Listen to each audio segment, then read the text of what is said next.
Yo, still Mills, what's the deal, man? Head back to the town. You dig, from Lincoln, man. But yeah, peep game though, man. We gotta talk about the American fight base, man. Like, first off, I want to say this, man. There's a lot of people saying that Joshua shouldn't take. Damn, man, these motherfuckers. There's a lot of people saying Joshua shouldn't take this rematch immediately. I'm saying, why not? He's been here before. He's been here before. It is what it is. You win some, you lose some. He was expecting some shit, like, not expecting, but he knew this was a possibility, a big yo, this motherfucker is not. He knew this fight would be a possibility that, yo, I could fuck around and lose this fight. Let me get the rematch clause. He allegedly put more money on it. You know, pay Usyk more money so he can have a rematch clause in the contract. He knew what to expect. He knew what he was up against. That's smart. Like I said before, man, the rematch is winnable. He can most definitely win this rematch. People are saying he needs to get rid of his trainer and get a new one. I mean, I don't know too much about Robert McCracken. I don't know too much about a lot of the UK trainers. I just don't. I don't. I just know the fighters. And that's just what that is, man. But Robert McCracken has done good by him thus far, man. I mean, I think your trainer is essential to your success that you have in the ring. However, you need to be able to make adjustments in the ring on the fly without the instructions of your corner. You have to be able to do that. You have to be able to do that. You have to be able to go in there and say, all right, this isn't working. Let me do this. You have to be able to know when to do that, man. So Joshua should have known. I don't think we should just place the blame on Robert McCracken. I don't think that's fair at all. This motherfucking phone keep dropping. I'm gonna be doing this all video. I don't think that's fair to place the blame solely on Robert McCracken. Joshua is a unified world champion. He's an Olympian. You know how to make those adjustments, those in-ring adjustments on the fly. You have to know how to do that. So I don't think it's too much fair that we say we should get rid of Robert McCracken. You know that you should have used your size to your advantage and fought like a big man. You know that. You know that. You said it yourself. I felt like I robbed, and I went back and watched the fight and said that's the mistake that I was making right there. I don't think that we should be solely, placing, pointing fingers at Robert McCracken. I don't think that's right. I don't think that's right at all. So you gotta know, you're a world champion, dog. You know what to do in the ring. But you could stand and bring in somebody else's expertise as to how to fight like a big man. You could stand to do that. You could stand to do that. I don't think it's anything wrong with it if you did. You ain't got to give up Robert McCracken. You stand to bring in another coach into your corner that can give you certain tips on how to fight and conduct yourself as a big man in that ring. I think you could do that. And I think you should do that without having to step on the toes of Robert. So I'm not mad at the immediate rematch. I think it's winnable. I think it's winnable for you. You can most definitely come out victorious in that rematch. I believe it. I believe it. You touched Usyk up enough that gave me enough faith that you can win a rematch. In a rematch, you know what Usyk's gonna bring to the table. He doesn't have to switch the game plan. Even though he will if you start to make adjustments. He'll switch his game because he just has an incredible cerebral when it comes to the sport. He'll switch it up. But can he switch it up to the point where he'll back you up if you're fighting him like a big man? Can he go back to keeping you off balance if you're just gonna... Can he keep you off balance if you're just walking him down? It was the angle of them punches that was coming that was bothering you, not so much the power. Even though he did buckle you. Anybody can get clipped with a clean shot and be like, oh shit. He did buckle you.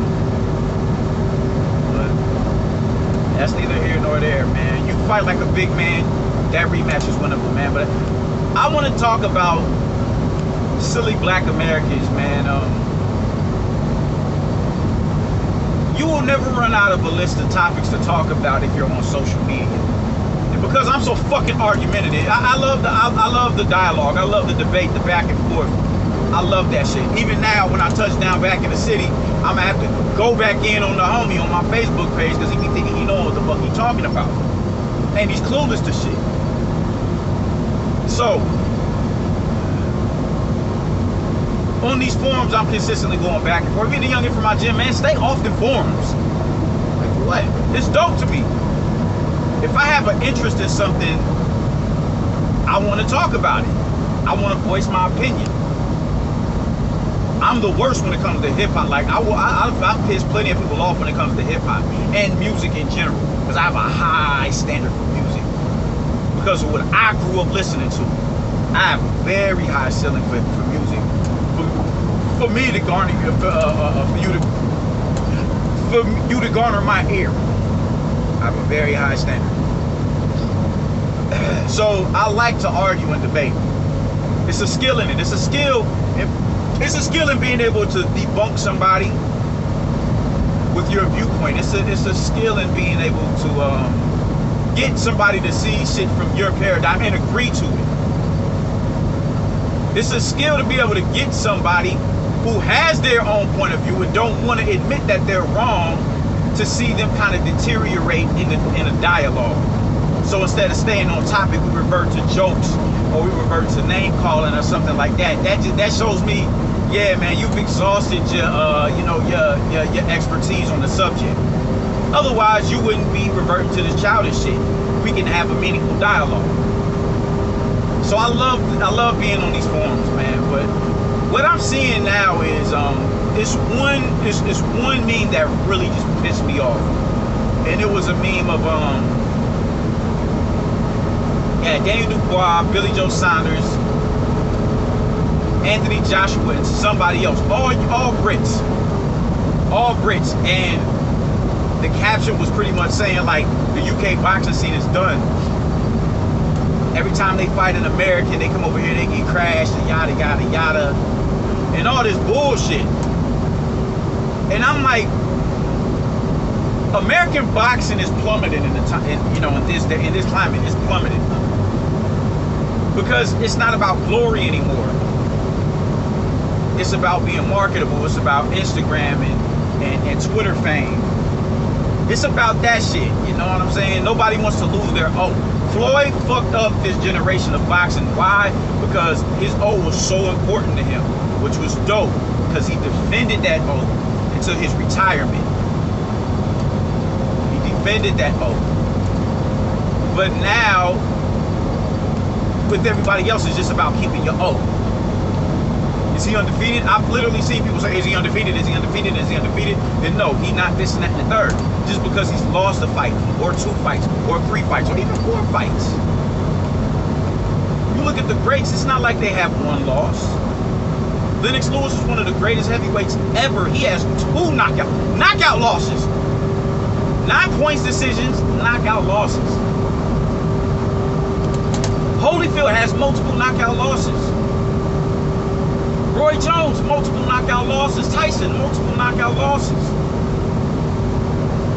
Manny Pacquiao, multiple knockout losses. It's all right. That adds to their legend and their legacy when they're able to pick themselves back up off the deck and go on about their business of being a great. But in this climate, everybody is so prone with just not losing their O that they just refuse. They're robbing us of good fights. I seen someone say Joshua was manufactured and he's been protected and he's cherry picking. How are you cherry picking contenders and mandatories? That makes no sense. And in the same breath, they'll turn around and say this is why he was scared of Deontay Wilder, as if Deontay Wilder is just this legendary, unfuckable boxer. because of his knockout streak. It's like, all right, cool, you got some knockouts, but who were the knockouts against?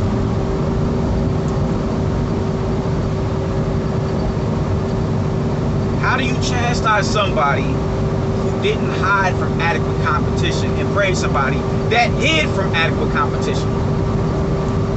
That makes no sense.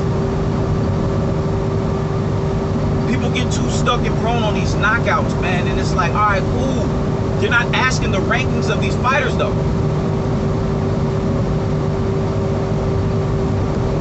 You dig?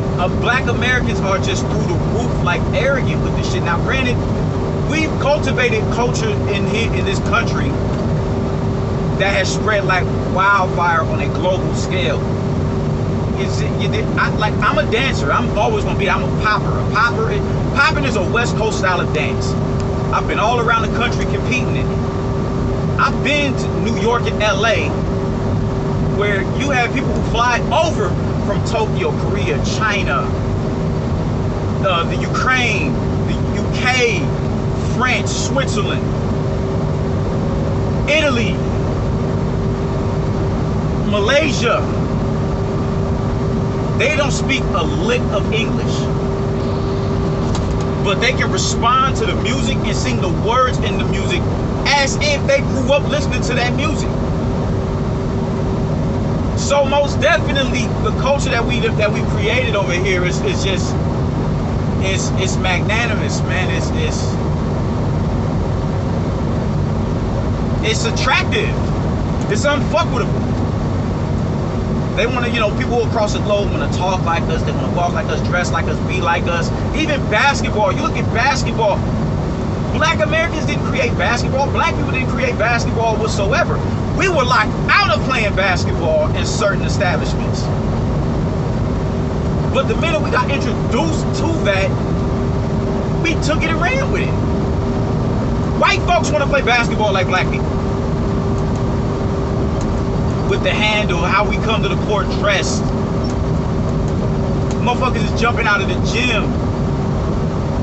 That athleticism is spawned off the backs of black people. So it's understandable. So it's understandable for you to walk around in a sense of entitlement because of where you come from and because of how the world perceives us. There's no culture like hip hop. People have gravitated to hip hop, and I'm sure it's $1 trillion industry if you consider all elements, not just rap music. If you consider the DJs, if you consider the b-boys, if you consider the craft artists, on top of the MCs and the rappers, you're talking about $1 trillion industry. So it's understandable why we would kind of feel like, you dig, oh man, we them niggas. But we ain't where it stops at. When you look at American fight, like the American fight scene, the scene up here, this climate up here is plummeting.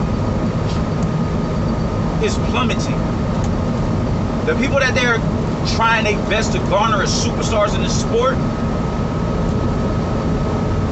look at the semantics that they play. Like, Jermell is, without a shadow of a doubt, the one really, you can't argue his legacy.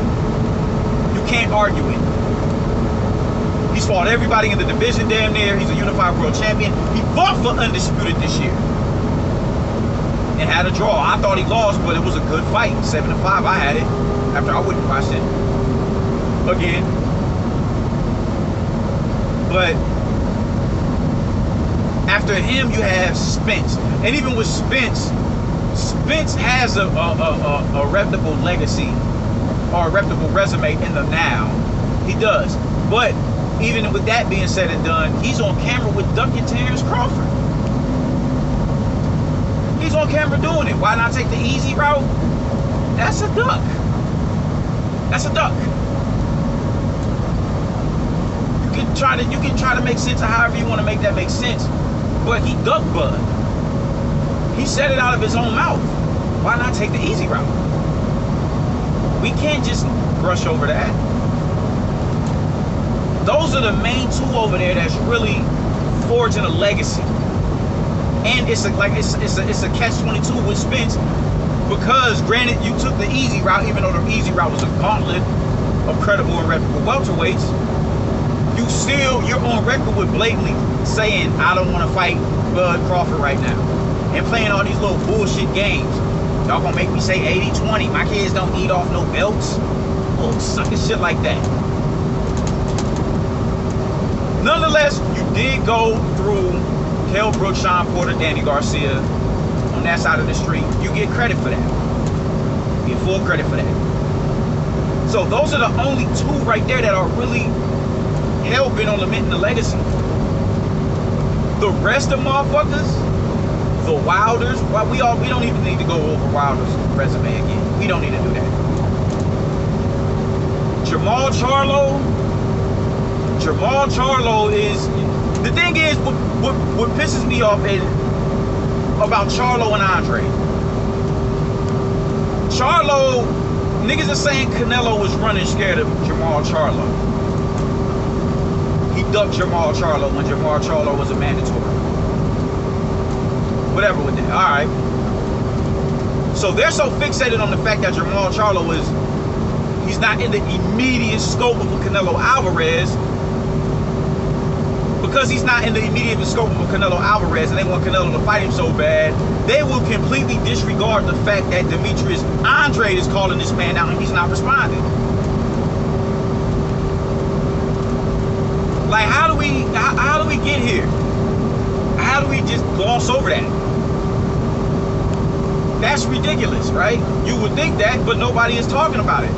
On these forums I'm on, I don't see the pro PBC niggas talking about how Jamal needs to fight Andre. The niggas who talk that shit are usually, even killed down the middle with how they call it. They're not calling for Charlo to fight Andre. I had a homeboy tell me Charlo don't need to fight Andre.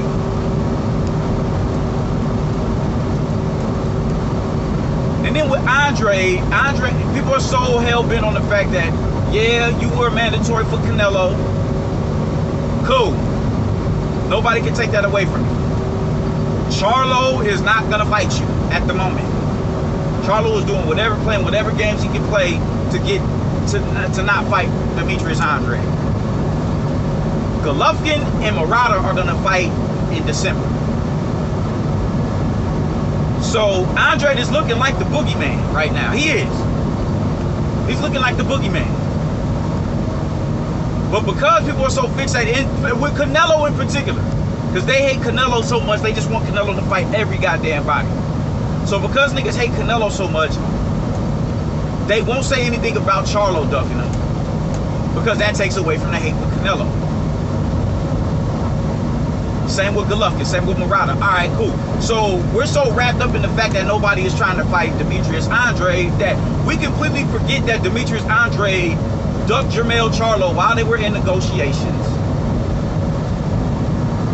Lara, even though they was never in he took the same reason Canelo gave as to why he didn't want to fight Andre is the same reason Andre gave Lara as the reason why he didn't want to fight him. He moves too much, he's not going to sit there and fight.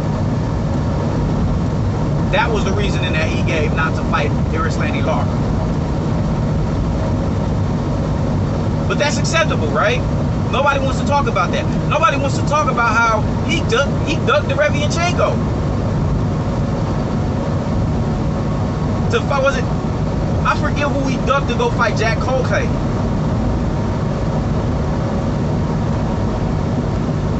You dig what I'm saying? But because he's a black American and he's a champion, we don't need to we can just gloss over his wrongdoings and fuckery and highlight anybody who's not black or not a black American.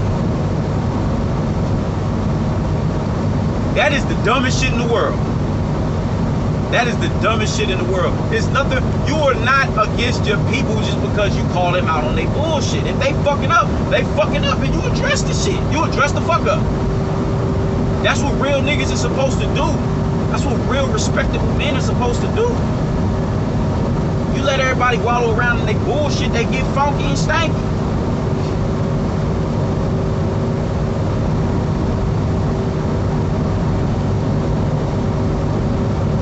So because because these niggas in particular are scared to lose their O. I don't think Andre is, but I think if he's gonna lose his O, let's at least make it with somebody that's worthwhile.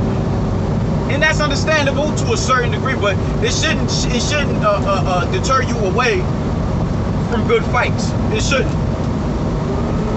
It should not deter you from good fights going down.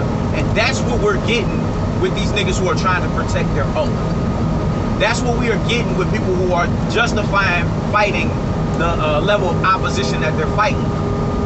But we can chastise Anthony Joshua for fighting back-to-back hard fights, no tune-ups in between, no nothing. Honoring mandatories, fighting contenders. We can denigrate him for doing that and losing. But talk shit when Canelo doesn't do it. Like, get the fuck out of here. Can we get some consistency here? Can we get some consistency going on here? Anthony Joshua put his legacy on the line, paid Usyk more money to come to London and throw that rematch clause in the contract. If you beat me, I get back. He's putting his life and livelihood and his legacy on the line to further his legacy, to lament his legacy. And in the process of that, he has a hiccup. Now he's public enemy number one. Now it's back, he's overrated. He's this, he's that. He was manufactured. He's cherry picking. I seen somebody say Ortiz, he didn't fight nobody like Ortiz. And I'm like, who? He's not only did he, first off, who the fuck is Ortiz to be perceived as this monster? He's not that. Good heavyweight. A monster? No. He has not fought or beat anybody that would put him in that realm. He hasn't. But he was offered a contract with Jarrell Miller, you know, when he got suspended. Get the fuck out of here with the bullshit, my nigga. I've never in my life seen something. We can chastise a nigga for doing great shit in the sport, and when he comes up short in this era because he lost or because his O is gone, it's an indictment against him. Because everything is about social media, semantics. You gotta make sense on social media. Just social media this, social media that. And that shit is corny. And now that brings us to Gervonta Davis. I wasn't impressed. You can go up and fight Mario Barrios. You expect people to be impressed when you going up and fighting Mario Barrios for an interim. You're supposed, you want love and admiration for that. For going up and fighting the Mario Barrios. But you wasn't impressed with Usyk jumping up and beating the unified world champion in the division? The most proven in the division? How does that make sense? How does that make sense?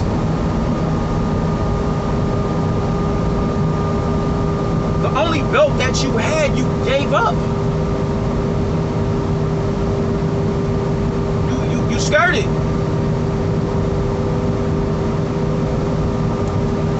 Tevin Farmer, Tevin Farmer, Miguel Berchelt, them is niggas who was on your ass.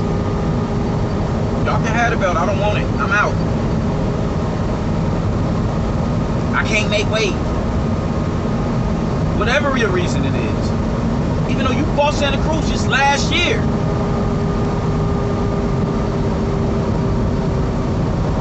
Like, the PBC runs these fucking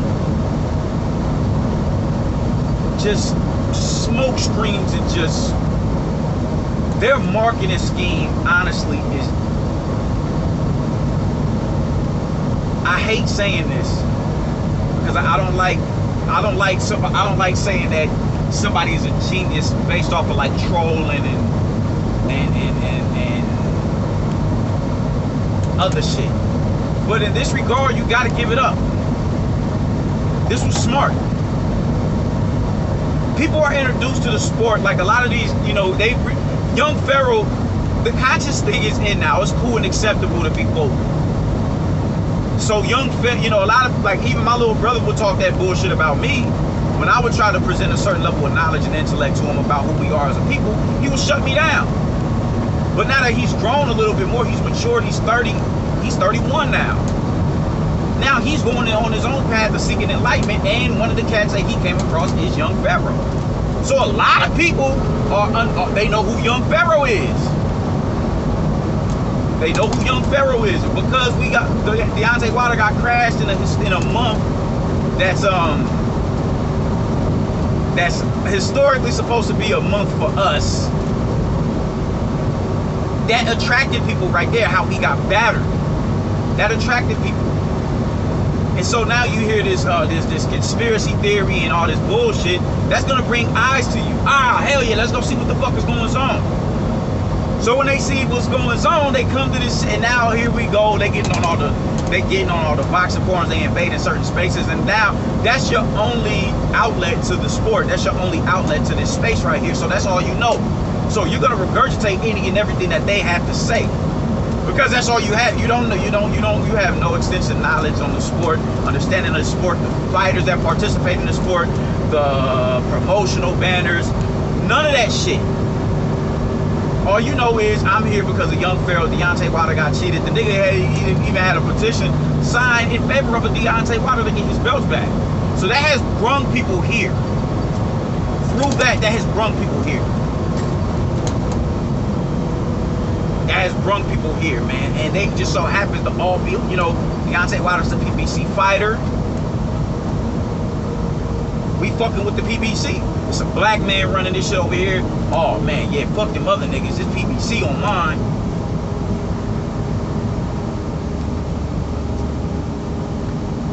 It's working. The marketing scheme is working. It's working. They're here via Young Pharaoh. When they come here, they come into this space. They see all these black fighters that this black man has signed to them.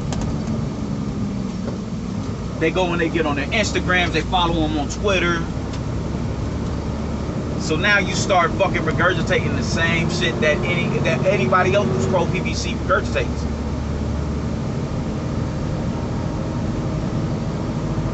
It's annoying. It's annoying. It's annoying as fuck. I literally, like I said on another video, I literally had somebody tell me that Lomachenko fighting Gervonta Davis wouldn't bring as much. It wouldn't bring as much viewership. So, it wouldn't bring as much viewership as a Rolly Romero fighting Gervonta Davis. That's how outrageous people are when it comes to this social media shit, and it works. But because it works, they've gained some sort of a high level of notoriety without having to go through a gauntlet to earn it. You can just go on Instagram or Twitter and become bigger than what it is that you are. That is the PBC side of the street. It's more Twitter banging and Twitter fingers. Niggas don't even big up Sean Porter like that. They don't big up Sean Porter. He's been in with everybody. They damn sure don't big up Thurman. Shit, we talking this black shit. They wouldn't even put Bud's face on the broadcast when it would be PBC fights. But you the brother, right? Dear brother? The cement, and somebody said it, man. Al Heyman comes from the music, the musical background, and it's a gimmick. You dig? It's gimmicks that get that kind of rocket propel them into superstardom. I don't like that. You shouldn't need a gimmick to get you over the border. It should be your talent that's getting you there. Now anybody can have a gimmick and be fucking YouTube famous and Instagram and Twitter famous. Gimmicks supersede talent with a lot of these niggas. disgusting. It's disgusting.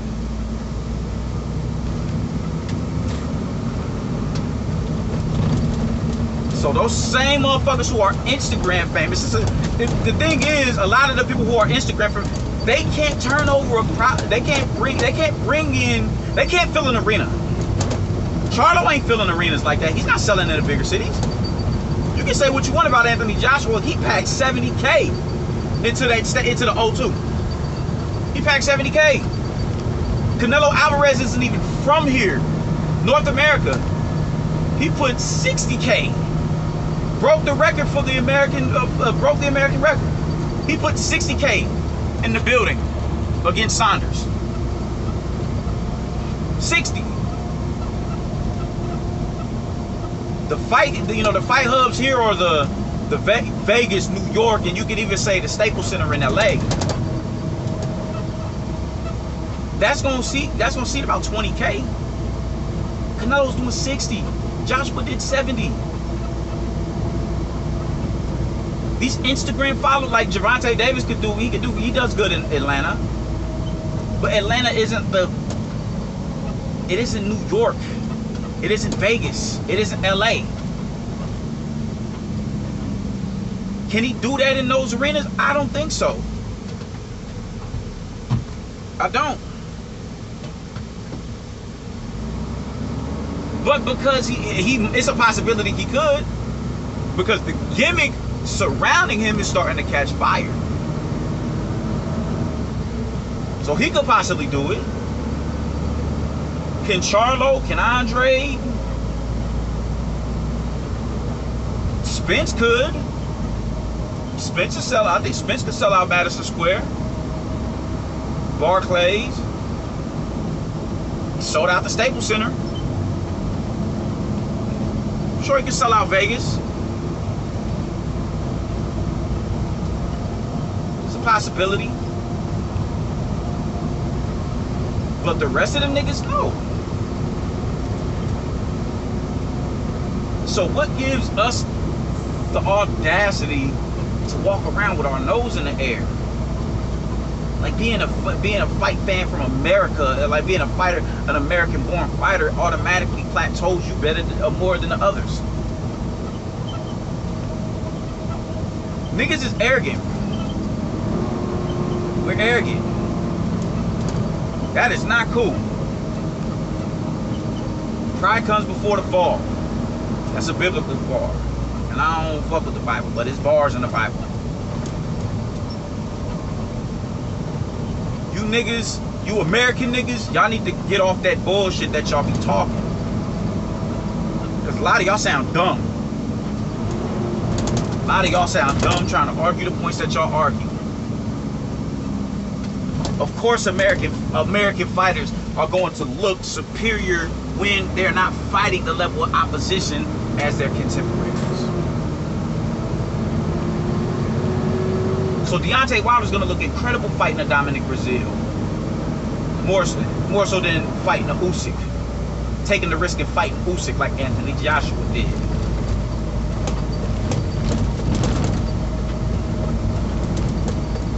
Get off y'all high horse. Because while y'all on y'all high horse, y'all think y'all your stock is dropping. You popping in the now via social media. What happens when you're no longer here? You're an afterthought. What happens when you retire? What happens then? Let alone you're no longer on within this realm of existence. What happens then?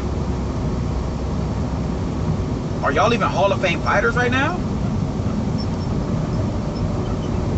Is Charlo a Hall of Fame fighter pulling up niggas for 54? Juan Montiel, the best fight. You got 4 or 5, 6 fights at middleweight, and the best fight on your resume is no unifications. A contender. That's the best we got. That's what we comfortable with. Okay. Gatorade time.